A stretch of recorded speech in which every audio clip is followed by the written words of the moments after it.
Nó còn ăn dơ rồi. Có là đi thèm của anh thèm dơ đẹp.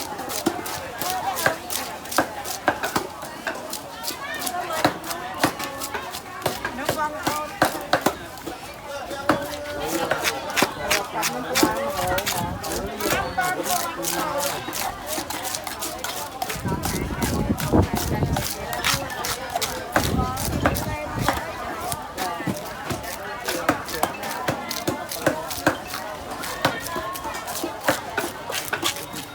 Trai hay là trai?